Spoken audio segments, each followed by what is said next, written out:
यो भिडियोमा म आज सञ्जीवनको पातको अचार कसरी बनाउने भनेर सिकाउने छु र एकदम बनाउन एकदम सजिलो छ। अरु अचार बनाए जस्तै हो। लास्टसम्म भिडियो हेर्दिनु होला।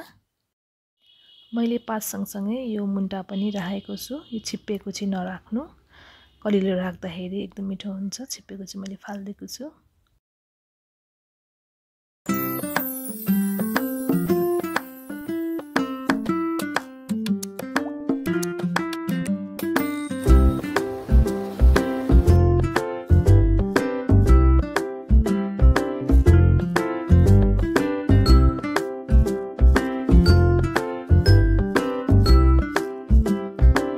क्याल्सियम आइरनहरू पूर्ण मात्रामा हुन्छ र तपाईको इम्युनिटी सिस्टम पनि राम्रो बनाउँछ, डाइजेसन पनि राम्रो गर्छ।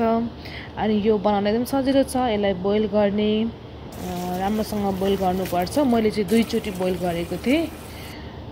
मजाले फ्यात्त के भन्छ त्यो भएन, मैले हातले गर्दाखेरि थिच्दाखेरि।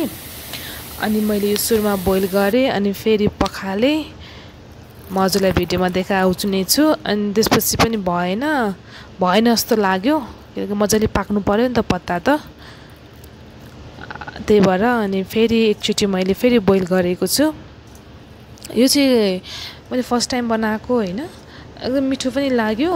अनि जस्तो अरु अचारहरू बनाउँदा जस्तै काँक्राको अचारहरू त्यस्तो अचार बनाउँदा चाहिँ अब खाएपछि त न्याक्क अगाइन्छ नि त। यो चाहिँ खै मलाई जति खाए पनि टन्न अगाएको जस्तो फिल नभएको के। यो त्यस्तै नै हुन्छ होला नि। एकदम राम्रो। अब यो पत्ताको धुलो पाउडर बनाएर पनि खाने गरेको मैले देखेको छु। मैले पनि खाएको थिएँ अस्ति नै, अहिले चाहिँ खाएको छुइनँ। धेरै राम्रो हुन्छ। अब बजारमा पनि किन्न पाइन्छ धुलो चाहिँ। अब यो पनि पाइन्छ होला। अब यो चाहिँ हाम्रो घरकै हो। अनि यसरी यो मैले यसरी हातले मार्दाखेरि चाहिँ अलिअलि साह्रो थियो, सायद छिप्पेर भएर होला। अनि भरे फेरि खाँदाखेरि नमिठो हुने हो कि काँचो पो हुने हो कि भनेर मैले चाहिँ फेरि बोइल गरेँ।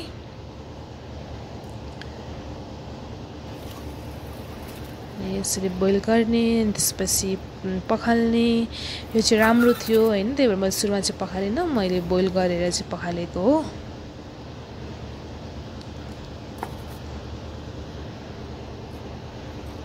यसलाई ड्रमस्टिक पनि भन्छ इङ्ग्लिसमा, हिन्दीमा मोरिङ्गा भन्छ। आफ्नो इच्छा अनुसार कागती राख्ने। अनि म बेसार चाहिँ यसरी राख्छु। अनि त्यसपछि यो माथि चाहिँ ज्वाइँ या तेल हाल्छु अनि एकदम मिठो हुन्छ। यसरी तोरीको तेल राख्ने। अनि यो चाहिँ आलसको धुलो हो। यो चाहिँ लप्सीको बोक्राको धुलो हो। लप्सीको बोक्राको धुलो चाहिँ हामीले लप्सीलाई बोइल गरेर त्यसको बोक्रा निकाल्ने अनि त्यसलाई घाममा सुकाएर मजाले ड्राई भएपछि बनाएको हो। मिक्सरमा ग्राइन्ड गरेर एकदम राम्रो हुन्छ। अनि त्यो लप्सी त्यसरी हालिसकेपछि चाहिँ तपाईले कागती धेरै हाल्नु पर्दैन, त्यसले एकदम राम्रो काम गर्छ।